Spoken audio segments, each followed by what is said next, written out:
Let me close this door really quick. Keep the cozy inside. How are y'all doing? I hope you're well. My day was great.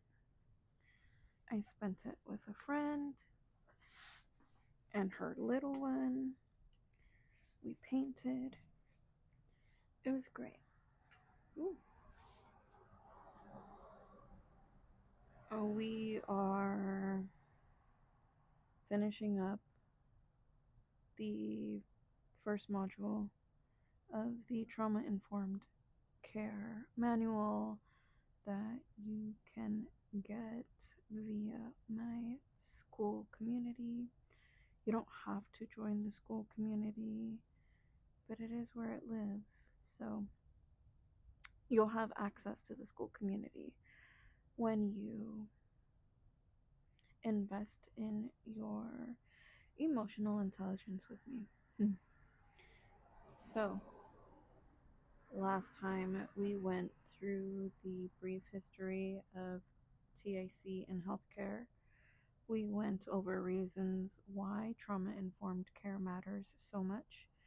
We also touched on unrecognized trauma effects in adults.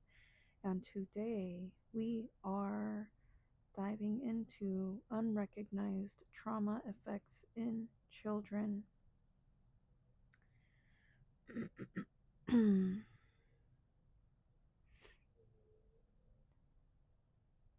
Let's get right into it. I have a little bit of coffee. Might not be the appropriate time to have it, but let's get into it. Unrecognized trauma in children can have profound, long-lasting effects on their emotional, behavioral, physical, and cognitive development.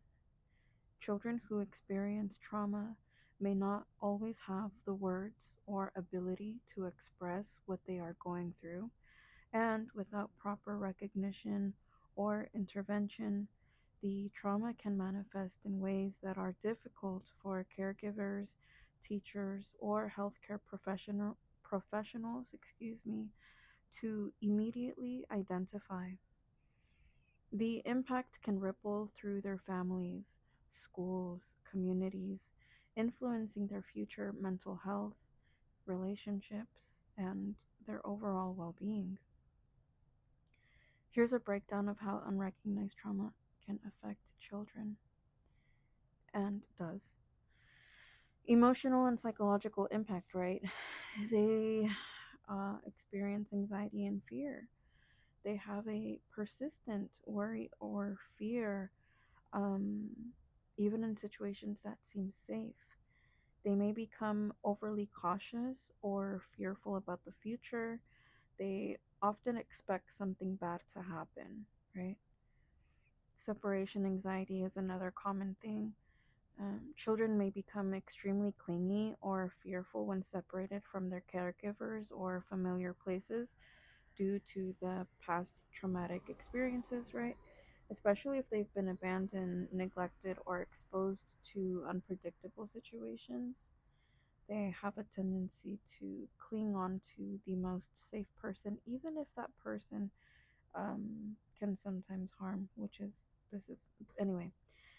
Depression and emotional numbing is another emotional damage that they experience. So they can experience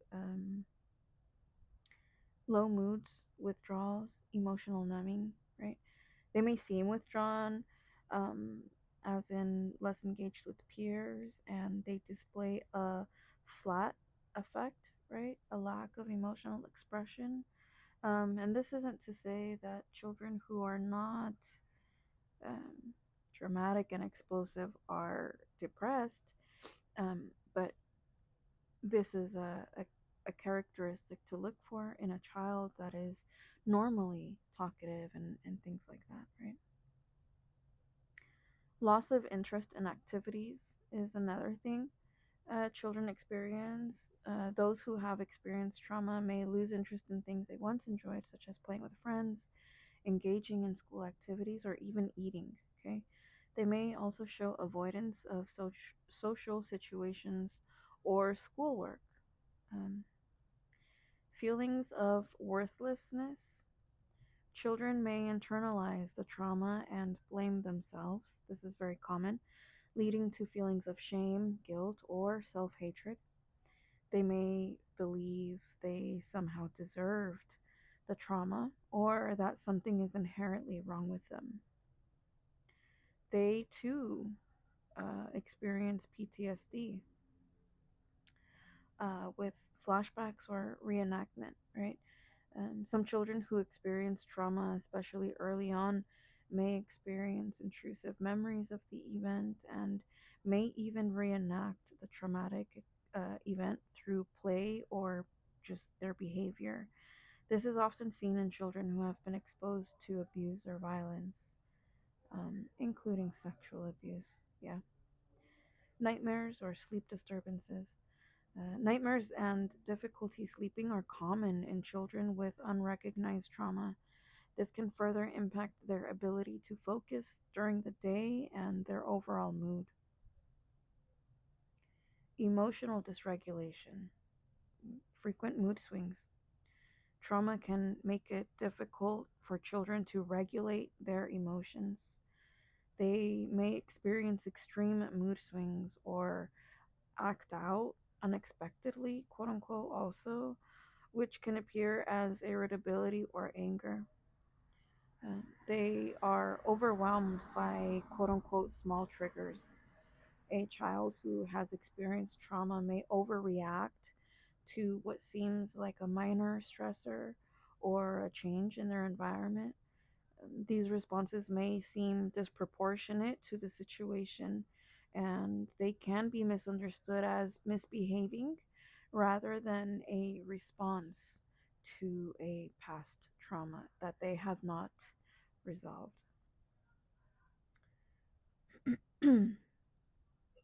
Behavioral manifestations also occur, right? So this is the aggression and the acting out. And I say acting out in quotations because, you know, I I understand that there is a quote unquote harmful way of behaving. Um but we need to understand that children are growing brains. They are constantly learning. And so we cannot put on them expectations of a certain behavior to where we don't even enact ourselves, right? So this acting out is in quotations, in my opinion, because many times we tend to have too high, too rigid of an expectation on a child who is literally learning to navigate their senses, and it's again not to say that there isn't a time where some behavior is not harmful. There absolutely is, um, but our expectations is not the standard. Yeah. So, impulsive or aggressive behavior. Children who have experienced trauma may become more aggressive, engaging in hitting, kicking, or other forms of physical or verbal aggression. This is often a defensive mechanism due to their heightened fear or feeling out of control. Defiance or disruption. Trauma can lead to oppositional behavior where children might defy authority figures like teachers or parents, refusing to follow rules or instructions. This may come across as disobedience, but it often stems from a lack of trust or a fear of authority. Uh, a note that I have is that children have a natural desire to be quote unquote good. Uh, it's natural in them, but it is um, also fragile in the way where if too early on the trust is broken too many times, that without co-regulation, the child does not know how to come into alignment with a better response to their environment. Self-harm or risk-taking behaviors.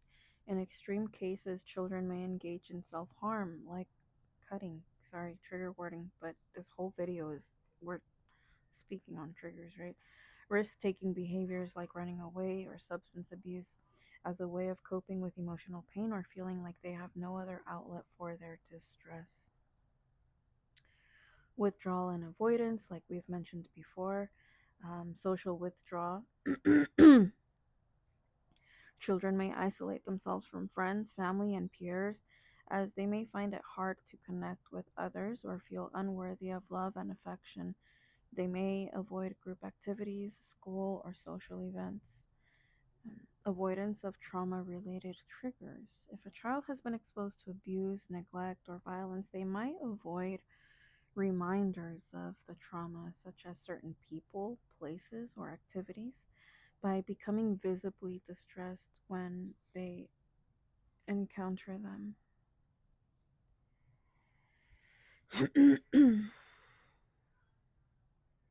Regression can happen as well.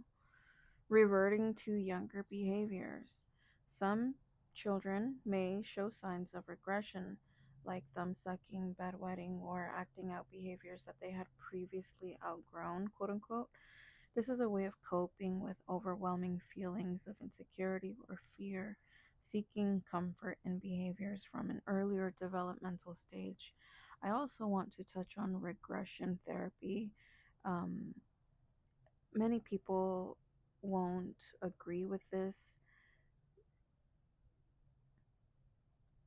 potentially because they have not been in a place to need this regression therapy. Yeah, but there is a growing awareness in what we're naming regression therapy, where a person will do activities, engage in activities of an earlier age to rewire, safety and trust within self. Because as we know, the body keeps memory, the tissues hold the issues, right, that we don't remember in our conscious mind. And so uh, when we allow our body to engage in state in regressive states, regressive meaning not, not regressing in goodness, but in age, again, right? Acting out a different age, a previous age. This can be very healing, is my point. This can be very healing to people that have experienced trauma at certain ages where they were very likely feeling helpless and defenseless. Yeah. Um, yeah. Age regression therapy is very helpful when it is, um, I guess, done properly, right? And done properly means without shaming and, of course, without harming someone else. Let's not be weird about um, the very real issue of pedophilia. Um, this is very on the other side of that, right? We are, again, rewiring the connection that our body has with certain memories. And the ripple effect is quite beautiful when developed. When, you know, yeah. Cognitive and academic effects include impaired concentration or focus, right? Difficulty with attention and focus is a very common thing in children that are severely affected, or not severely affected, rather have experienced trauma. This is a severe thing with some kids. Their ability to focus in school or on tasks. They may struggle to complete assignments. They have a hard time following directions that have multiple steps, or stay engaged in class activities, often because they are preoccupied with their emotional or their mental distress. This includes forgetfulness or disorganization, mental and like physical. Excuse me. Trauma can interfere with memory and organization, making it harder for children to keep track of their schoolwork, manage their belongings, or remember important details. And isn't it just kind of wild how again, we are assuming that children know how to care for their belongings, organize their belongings, and all these things. Um, you know, it, yeah, when we and I'm guilty of this. I am very much actively growing out of my poverty mindset, and but when we make the mistake of telling our children that are under 10 years old how much things cost, and oh, we can't buy this because you're costing me this, and this costs so, it it wears down their monetary confidence. And who doesn't need money? I mean, now more than ever, we are, um, maybe not more than ever, but recessions happen all the time, right? But yeah, the pressure of monetary value should not be touching a child's mind, before they're double digits. Not to say they shouldn't learn value of things, but what I'm saying is just, the let's not do it in a lack mentality, right? With the lack language. Do you want to go inside, Peanut? Do you want to go inside or do you want to stay outside? You okay here? You want to go inside? You can go inside. You want to open it? Okay. Are you cold?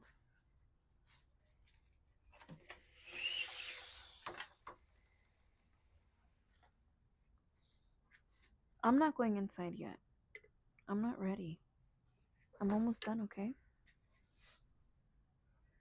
You can stay outside, whatever you want.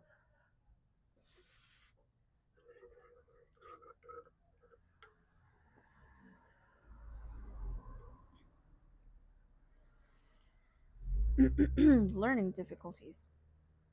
Unrecognized trauma may also contribute to delays or difficulties in cognitive development, such as language acquisition, math skills, or problem solving abilities. Difficulty processing emotions and experiences. Emotional dysregulation in learning. Trauma can prevent children from fully processing the emotions tied to their experiences, making it harder for them to communicate their feelings effectively or engage in abstract thinking required in academic settings. Inconsistent performance. Trauma may cause children to have fluctuating academic performance, with periods of brilliance followed by struggles, especially in the context of emotionally charged tasks like exams or group work. Physical health and somatic symptoms. So they can often develop chronic health issues, somatic complaints. Children who have experienced trauma often have somatic symptoms like unexplained headaches, stomach aches, or other physical complaints that don't have a medical basis, quote unquote. These physical symptoms are often a manifestation of internalized emotional pain, which traditional Chinese medicine would address, but Western medicine does not. Chronic stress responses. If a child remains in an environment where trauma is ongoing, like a household with domestic violence, their body may stay in a state of chronic stress, leading to weakened immune systems, frequent illnesses, and other long term health issues. Sleep disturbances. Again, we got nightmares and night terrors. Trauma survivors, especially in children, often experienced disturbed sleep patterns, including nightmares, night terrors, or insomnia, which can interfere with their daily functioning and emotional well being. Yeah, I'd fucking think so. Sleep avoidance. As a result of fear or anxiety around sleep, children may develop sleep avoidance behaviors leading to exhaustion, irritability, and difficulty concentrating during the day. They also have, trauma also has an impact on relationships and social development. They can create attachment issues, such as difficulty forming healthy attachments. Children who have experienced trauma may struggle to form secure attachments with caregivers or peers. This may manifest as clinginess, fear of abandonment, or pushing others away. Struggles with trust. Children may have a hard time trusting adults or peers, leading to distrust in relationships, difficulty forming friendships, or challenges in family dynamics. A fear of intimacy. For children who've experienced physical or emotional abuse, intimacy, whether physical or emotional, can feel threatening, leading to avoidance of affectionate or supportive touch.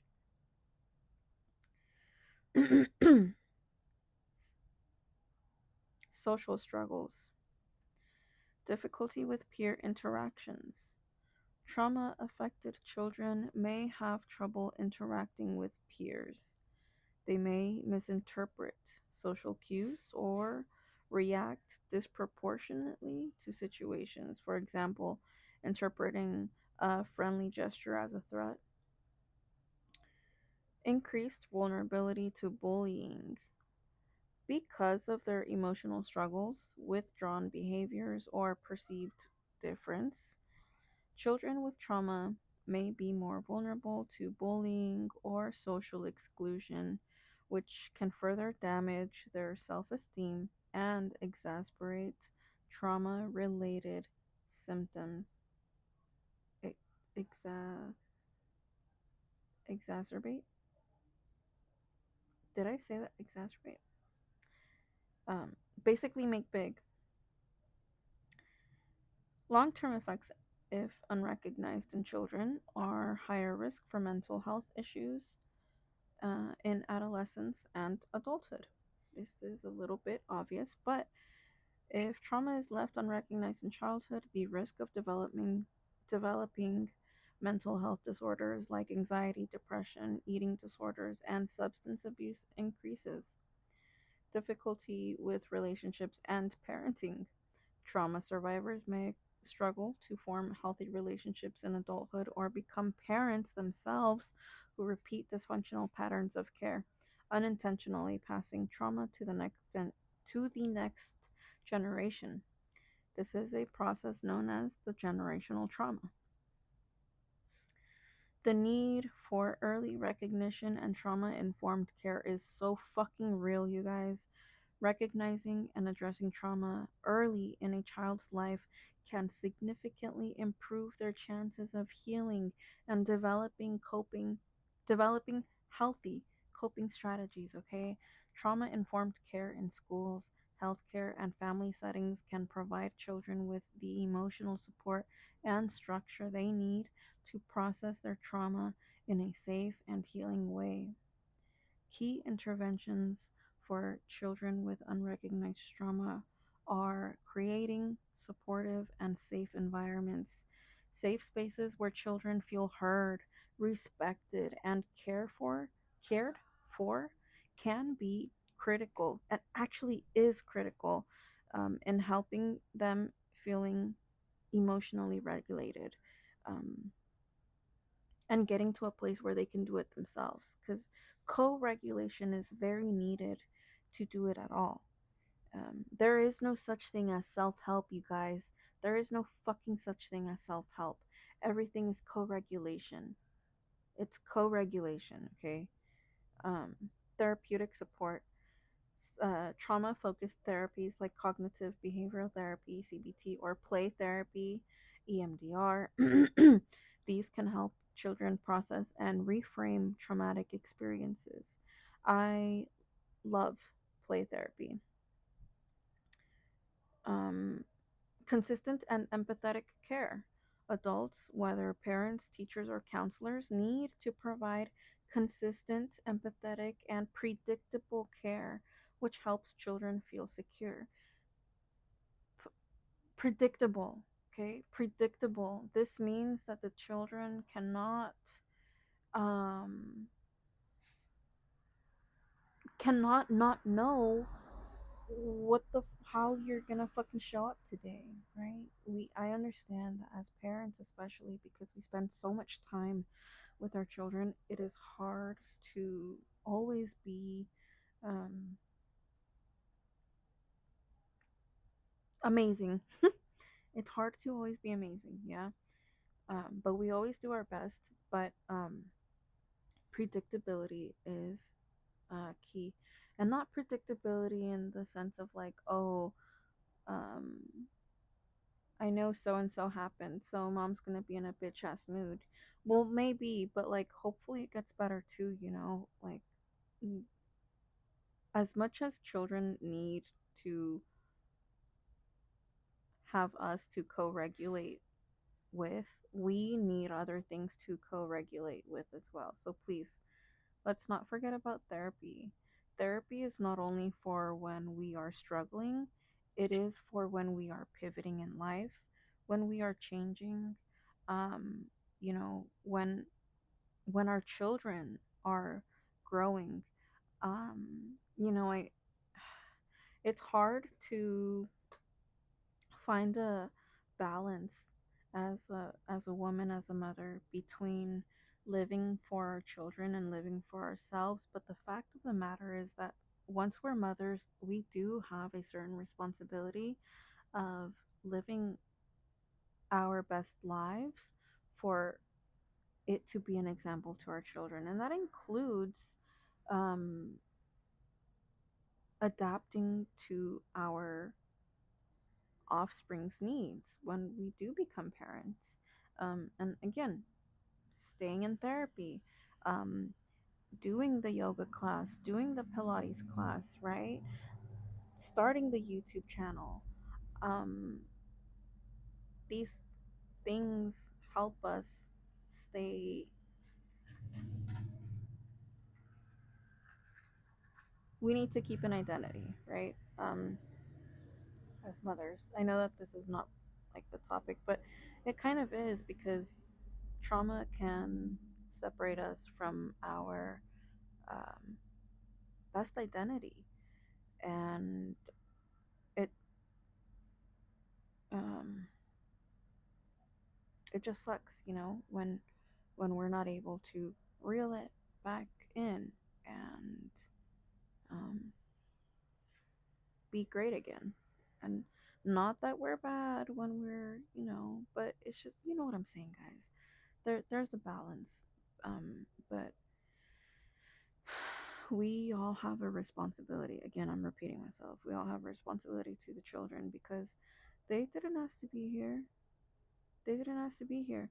And even if we don't want children as adults, if we don't want more children, if we're, quote unquote, done raising kids, the 6 pillars, the 6 principles, the 6 keys for trauma informed care, we all owe it to all children, and ourselves.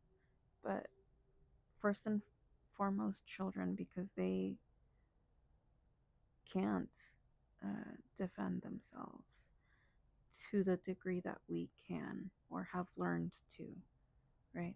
So, yes, for the children. I hope you enjoyed. It's getting cold. I need to drink water. I gotta edit this video real quick. Not edit it. I'm just gonna pow. What's it called? Airdrop it, upload it, get some timestamps going. But yeah. I'll talk to you later, alligator. In a while, crocodile.